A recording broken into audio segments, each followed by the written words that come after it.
Okay, so we have another game here with E-tron. I'm going to go through one the die roll, so that's pretty great. Always nice to go first. This is my first hand we get. Looking at it, 2 mana, a lot of gas, but not enough mana. It's a bit slow, so I shipped that one out. And didn't really get much better with this hand, but I decided to keep it. And I put Endbringer on the bottom because I think double Karn is better in case of removal or disruption. Play at the tower. Keep it going. Inkmoth Nexus plus Welding Jar kind of gives away what the opponent is playing. Some sort of a hardened scales type deck using Arcbound Ravager. Not a pure infect deck, but Inkmoth Nexus is one of their primary win conditions. I play at a waster. I don't want to let my opponent know that I have a Ghost Quarter until I have to. And then I'm gonna go out here, take the attack. It's just pinging me. Steel Overseer is a bit annoying, especially with this deck. It can get a little out of control. Play out the Blast Zone. Again, I want to kind of conceal the fact that I have Ghost Quarter as long as I can. And we're gonna go out here. Opponent's gonna fire up Inkmoth Nexus and plus it with Steel Overseer. Like I said, if you don't take care of that problem pretty quick here, it's gonna get a little out of control. Blocking step, I choose to take it, and then I get another tower. And I'm gonna play out Karn. I'm gonna do this, and then I used his plus ability to turn Welding Jar into a creature with converted mana cost. Its converted mana cost being its power and toughness, which is 0. That's important because Inkmoth Nexus is technically an artifact. Yeah, it's an artifact creature. So if I try to destroy it with Ghost Quarter, they could have just sacrificed Welding Jar and saved and regenerated it. So this way I ensure that Inkmoth Nexus will 100% die. And now he can't use Steel Overseer because of Karn's passive ability, which turns off all activated abilities of artifacts my opponents control. He's going to modular because I throw Matter Reshaper against the rocks just to get the extra card advantage. And I got the tower, which is pretty key because I've assembled Tron now. Tron's online. Play out the Ghost Quarter, destroys Inkmoth Nexus, and he scoops because he knows what's coming next. He didn't want to see that, so he's out of there. He's tall enough, which is good. It's fine. So match 2, our opponent is playing first this time, and I get a 1 lander with a Pithing Needle, a card I boarded in. And 3, this is by no means keepable hand. So I shipped that, and this is better. I will be honest, it did look like I had Tron, and that's what I thought I had, but I didn't. Turns out I had 2 power plants instead of the tower. Opponent gets lucky with Once Upon a Time, so he gets to basically an Ancient Stirrings right off the top. So that's fine. He can do that. And I believe he found a Walking Ballista. Yeah, that's going to become important later. So he found a Walking Ballista. He plays out his Pendelhaven. Ancient Stirrings for real now.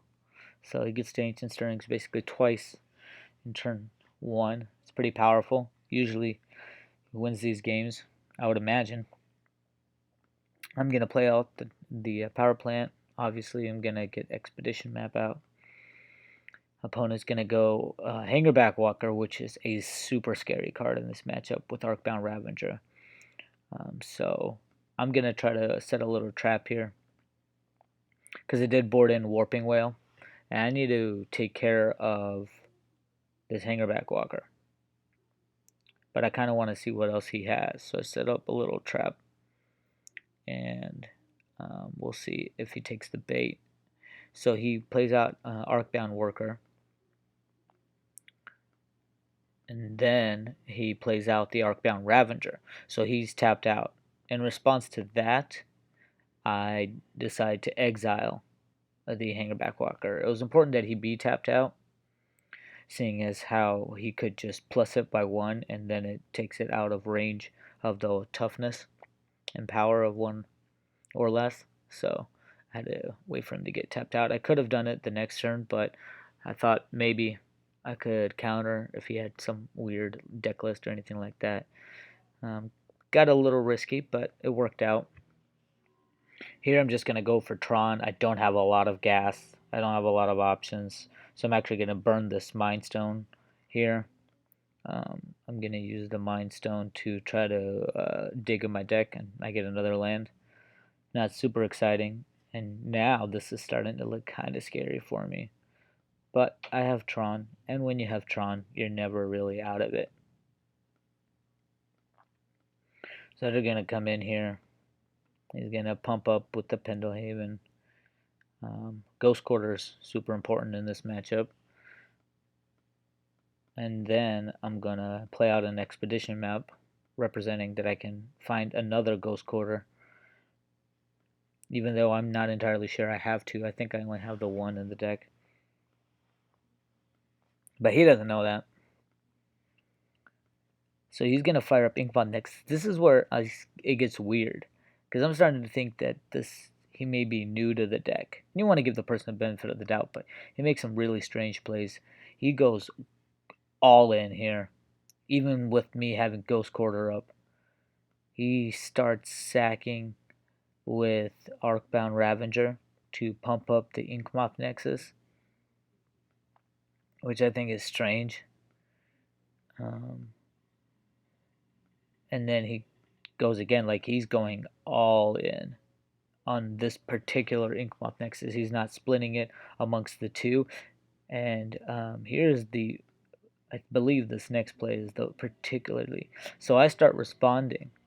I want to ping down the Arcbound Ravager since he started on this plan of going all in this turn. I'm going to make him go all in. So I ping him with the Arcbound Ravager, threatening that if he doesn't sacrifice something to it, he's going to lose. He's going to lose it. And so he fires up an Inkmoth Nexus and sacrifices his second Inkmoth Nexus, which is super strange. Not the ideal scenario. And then he sacrifices the Darksteel Citadel. And now keep in mind, I know one of the cards in his hand is a Walking Ballista because it was earlier revealed. That's the card that he found. So I obviously Ghost Quarter and destroy the Inkmoth Nexus, which he then sacrifices it to himself. That's fine. So Arcbound Ravager is a 6/6, but he's burned through 2 Inkmoth Nexuses. And I draw Chalice of the Void. And unfortunately for him, I still remember that he has a Walking Ballista. And then I actually did search up and I had a Tectonic Edge, which is essentially a Ghost Quarter, because I didn't have a second Ghost Quarter.